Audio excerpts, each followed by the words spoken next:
नमस्कार मित्रांनो, मी प्राध्यापक संतोष बोर्डे आपले बोर्डेज करिअर अकॅडमीचे यूट्यूब चॅनलवर स्वागत करतो. मित्रांनो, 2025 मधल्या या जाहिराती एका पाठोपाठ एक यायला सुरुवात झाली आहे. NICL AO ची जाहिरात प्रसिद्ध झालेली आहे. जर्नलिस्ट या पदासाठीच्या जाहिरातीबद्दलचा हा व्हिडिओ आपण करतो आहोत. या जाहिरातीमध्ये आपण नेमकं क्वालिफिकेशन किती लागणार आहे, एलिजिबिलिटी क्रायटेरिया काय आहे, त्याचा एज किती असलं पाहिजे, सिलेबस काय आहे, एक्झामची फीस आणि एक्झामचा पॅटर्न जर्नलिस्ट या पदासाठी.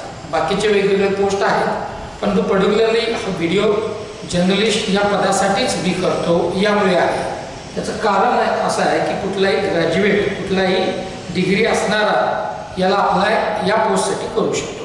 मित्रांनो, बघूया की नेमकी ही जाहिरात जी आहे 85,000 प्लस इतकी सॅलरी मित्रांनो आहे. संपूर्ण माहिती जाहिरातीची आपण बघूयात. 19 जून पासून बोर्डेज करिअर अकॅडमीची नवीन बॅच सुरू होते आहे.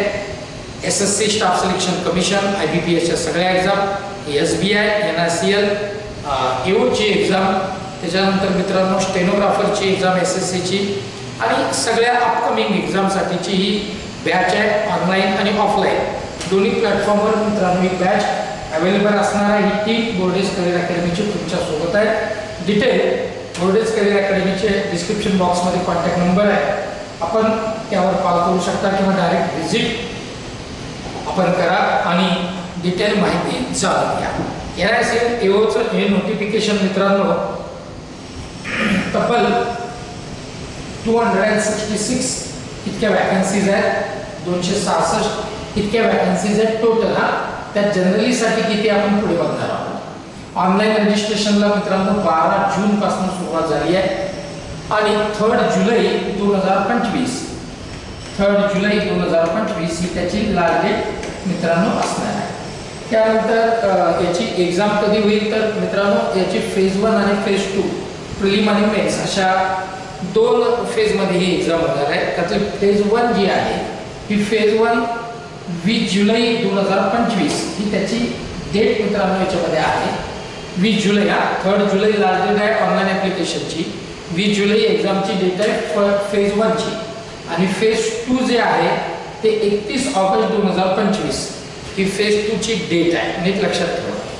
आता आपण पोस्ट बघूयात कोणत्या कोणत्या. तर वेगवेगळ्या पोस्ट मित्रांनो याच्यामध्ये आहे. याच्यामध्ये काही स्पेशलिस्टच्या पोस्ट आहेत है ना, म्हणजे फायनान्सच्या काही पोस्ट आहेत, MBBSची पोस्ट आहे मित्रांनो, डॉक्टरची पोस्ट आहे, लिगलची पोस्ट आहे. ते आपण बघू आणि जर्नलिस्टची बघूया.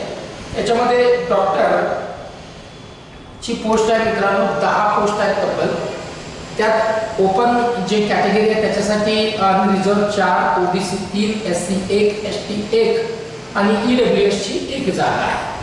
लिगलच्या 20 जागा आहेत. Open category 8, OBC 7, SC 2, ST 1, EWS 2. फायनान्सच्या तब्बल 20 जागा आहेत. त्याच्यामध्ये अनरिझर्वच्या 8 आहेत, OBC 6, SC 3, ST 1 आणि EWSच्या 2 आहेत. इन्फॉर्मेशन टेक्नॉलॉजीच्या 20 जागा मित्रांनो आहेत. म्हणजे जातीनिहाय रिझर्वेशन निहाय जागा किती किती आहेत इथे दिलेल्या आहेत. ऑटोमोबाईल इंजिनियरच्या 20 जागा आहेत.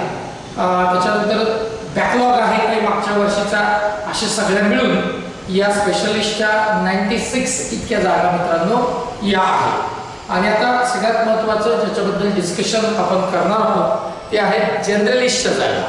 आता या जनरलिस्टच्या ज्या जागा आहेत त्या नंबर ऑफ पोस्ट ज्या आहेत 170 म्हणजे 266 पैकी तब्बल 170 जागा ज्या आहेत त्या जनरलिस्ट या पदासाठीच्या आहेत. 85,000 प्लस इतकी सॅलरी आहे. अनरिझर्व कॅटेगरीच्या 68 जागा आहेत. OBCच्या 47, SC 26, ST 12, EWS 17 इतक्या जागा मित्रांनो या जर्नलिस्ट या पदासाठीच्या याच्यामध्ये आहे. पुढे आपण महत्त्वाचे जे काही पॉईंट्स आहेत जे आपल्या दृष्टीने खूप महत्त्वाचे आहेत ऑनलाईन ॲप्लिकेशन करताना आणि एक्झामला आपण जाताना, ते सगळे आपण याच्यामध्ये मित्रांनो डिस्कस करण्याचा प्रयत्न करणार आहोत. एजचा क्रायटेरिया काय आहे तर मिनिमम एज हे 21 वर्ष आहे आणि मॅक्झिमम 30 वर्ष आहे. पण हे जे एज आहे ना मित्रांनो 1/5/2025 पर्यंतच कन्सिडर होणार आहे. 1 मे 2025 पर्यंतचं हे एज कन्सिडर आहे. मिनिमम 20 वर्ष, मॅक्झिमम 30 वर्ष, 21 वर्ष सॉरी, मिनिमम आणि मॅक्झिमम 30 वर्ष आहे. आता SC ST कॅटेगरीचे जे कॅन्डिडेट आहेत, OBC जे कॅन्डिडेट आहेत, त्यांना ॲज युजल 5 इयर्स 3 इयर्स आणि 10 वर्षाचं जे आहे ते नेहमीप्रमाणे एज रिलॅक्सेशन हे असणारच आहे, आहेच. इथे पुढे बघूया. आता एक सर्व्हिसमन बद्दलचं सगळं इन्फॉर्मेशन दिलेलं आहे की कशा प्रकारचा तो क्रायटेरिया PWBDचं पण याच्यामध्ये आहे. पुढे आपण अजून काही महत्त्वाचे EWS बद्दलचं इन्फॉर्मेशन मित्रांनो आहे. सिलेक्शन प्रोसिजर कशी असणार आहे ती बघून घेऊया. आता याच्यामध्ये सिलेक्शन जे प्रोसिजर आहे ती सिलेक्शन प्रोसिजर मित्रांनो 2 फेजमध्ये एक्झाम आहे. प्रिलिमिनरी फेज 1 आणि फेज 2 मेन एक्झाम आहे. आता प्रिलिमिनरीची जी एक्झाम आहे ती प्रिलिमिनरीच्या एक्झाम्समध्ये पॅटर्न कसा आहे तो आपण बघून घेऊ एकदा. बघा मित्रांनो, ही जी प्रिलिमिनरीची जी एक्झाम आहे मल्टिपल चॉईस क्वेश्चन्स मित्रांनो याच्यामध्ये असणारा ऑब्जेक्टिव्ह टाईप आहे आणि 3 सेक्शन आहेत. त्यातले 3 सेक्शन इंग्लिश लँग्वेज आहे, 30 क्वेश्चन आहे, 30 मार्क्स आहे आणि सेपरेट 20 मिनिट IBPS ला जसे सगळ्या सब्जेक्टसाठी वेगवेगळा टाइम अलॉट केलेला असतो तसा इथे पण आहे. त्यानंतर रिझनिंग ॲबिलिटी 35 क्वेश्चन, 35 मार्क आहेत, 20 मिनिट आहे. IBPS प्रीज आहे. क्वांट 35 क्वेश्चन, 35 मार्क आणि 20 मिनिट आहे. नंबर ऑफ मार्क्स 100 आहे, क्वेश्चन 100 आहे आणि मित्रांनो 60 मिनिटं याला सगळे असणार आहेत मिळून, पण टाइम हा सेपरेट आहे प्रत्येक सेक्शनसाठी. ठीक आहे. यानंतर मित्रांनो मिनिमम मार्क्स जे आहे प्रत्येक सेक्शनमध्ये तुम्हाला घ्यावे लागतील. त्याला पासिंगसाठी म्हणजे प्रत्येक सेक्शनमध्ये तुम्हाला क्वालिफाय व्हावं लागेल तरच तुमचा विचार होईल मेन एक्झामसाठी. ठीक आहे. पुढे जाऊया. आता फेज 2 जी मेन एक्झाम आहे त्याच्याबद्दलची माहिती थोडक्यात घेऊन टाकू. ही पण ऑब्जेक्टिव्ह आहे मित्रांनो. ऑब्जेक्टिव्ह टाईप म्हणजे CBT आहे, कम्प्युटर बेस आहे, ऑब्जेक्टिव्ह टाईप परीक्षा आहे. 3 तासाचा वेळ असणार आहे. सगळं मिळून कोणते कोणते सब्जेक्ट आहेत ते बघूयात. 5 वेगवेगळे सब्जेक्ट मित्रांनो आहेत. टेस्ट ऑफ रिझनिंग 50 प्रश्न आहेत, 50 मार्क आहेत, 40 मिनिटाला सेपरेट अलॉट केलेले आहेत. इंग्लिश लँग्वेजला 50 प्रश्न, 50 मार्क, 40 मिनिटं आहेत. Test of general awareness 50 question, 50 mark, 30 मिनिटं आहेत. Test of computer knowledge 50 question, 50 mark, 30 minute आहे. आणि क्वांटला 50 क्वेश्चन, 50 मार्क, 40 मिनिट आहे. असे सगळे मिळून जे आहेत 250 मार्क आहेत आणि क्वेश्चन तेवढेच 250 इतके क्वेश्चन आहेत. टाइम वेगवेगळ्या सेक्शनसाठी वेगवेगळ्या सब्जेक्टसाठी वेगळा आहे. हा जो झाला आहे तो दॅट इज फॉर द जर्नलिस्टसाठी. हा जो मी आता सांगितलं ना, ये ऊपर जो आहे जर्नलिस्ट या पदासाठी आहे. आता जे स्पेशलिस्टचे जे पद आहेत त्याच्यामध्ये बघा मित्रांनो, reasoning, English language, general awareness, computer awareness हे कॉमन आहे जर्नलिस्ट आपल्या स्पेशलिस्ट या पदासाठी. आणि त्याच्यामध्ये तुम्ही ज्या पोस्टसाठी अप्लाय करणार आहात त्या पोस्टचं म्हणजे टेक्निकल प्रोफेशनल नॉलेजचा एक पेपर असणार आहे. ते 50 प्रश्न आहेत वेगळे, त्याला 50 मार्क आहेत आणि 35 मिनिटं त्याच्यासाठी अलाउड केलेले आहेत. बाकी सगळं ॲज इट इज मित्रांनो आहे. जे जर्नलिस्ट पदासाठी आहे तेच इकडे आहे. फक्त इकडे टेक्निकलचा पेपर जो आहे तुमचा तो ॲड होतो. स्पेशलिस्टचा पेपर प्रोफेशनल नॉलेजचा इकडे ॲड होतो. ठीक आहे. पुढे बघूयात. डिस्क्रिप्टिव्ह टेस्ट मित्रांनो याच्यामध्ये आहे. डिस्क्रिप्टिव्ह मध्ये बघूया. डिस्क्रिप्टिव्ह टेस्ट मध्ये 30 मिनिटाचे ते पेपर डिस्क्रिप्टिव्ह टेस्ट असणार आहे आणि 30 मार्क त्याला आहे. इंग्लिश लँग्वेजची ही टेस्ट असणार आहे. त्याच्यामध्ये डिस्क्रिप्टिव्ह मध्ये एसे 10 मार्क आहेत. त्याच्यानंतर प्रिसेस रायटिंग आहे 10 मार्क आणि कॉम्प्रिहेन्शन 10 मार्क आहे. ठीक आहे.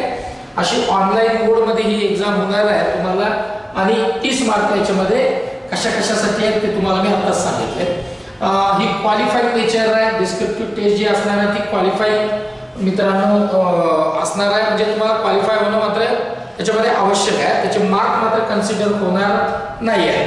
आता रॉंग आन्सर आहेत का तर प्री आणि मेन्स मध्ये दोन्हीकडे पण याला निगेटिव्ह मार्किंग मित्रांनो रॉंग आन्सरसाठी आहे. Penalty for wrong answer applicable to with both that is preliminary and मेन्ससाठी. ठीक आहे. त्याच्यानंतर इकडे जे आहे तुम्हाला इंटरव्ह्यूसाठी शॉर्टलिस्ट जे कॅन्डिडेट होणार आहे त्याच्याबद्दलची इन्फॉर्मेशन दिलेली आहे.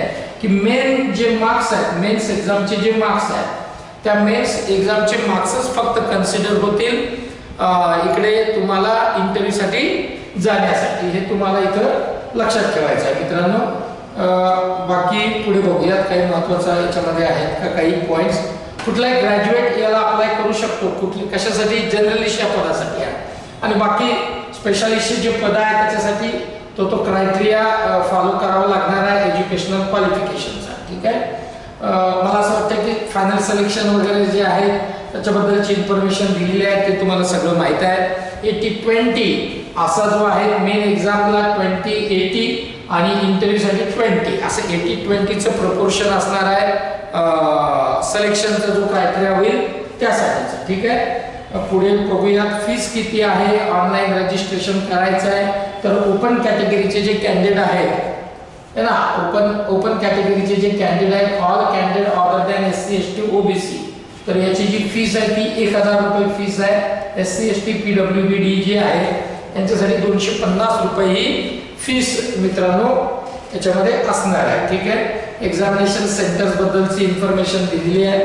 कुठल्या कुठल्या स्टेटमध्ये, कोणत्या कोणत्या डिस्ट्रिक्टमध्ये ते एक्झामिनेशन सेंटर्स आहे त्याच्याबद्दलची माहिती दिली आहे. महाराष्ट्रातला आपण बघूयात पर्टिक्युलरली मुंबई, नवी मुंबई, ठाणे, नागपूर, पुणे, छत्रपती संभाजीनगर, नाशिक इतक्या ठिकाणी तुम्हाला एक्झाम सेंटर चूज करता येईल. त्यातलं तुम्हाला जे काही जवळ वाटतं तुमच्या दृष्टीने तुम्ही चूज करून एक्झाम सेंटरवर तुम्ही जाऊ शकता आणि ते चूज करू शकता. ठीक आहे.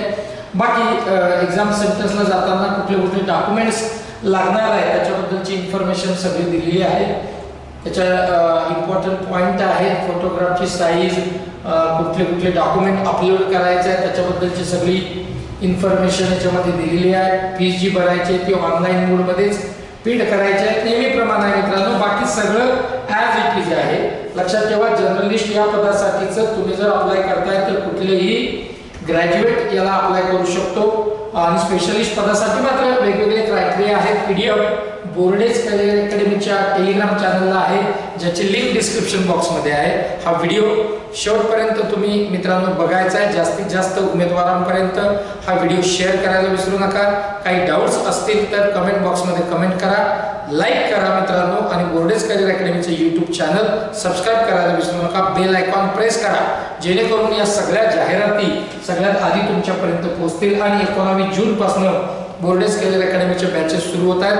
त्या डेडिकेटेड कोचिंग जर तुम्हाला करायचं आहे तर तुम्ही ती बॅच जॉईन करू शकता. चला इथेच थांबतो. जय हिंद, जय महाराष्ट्र.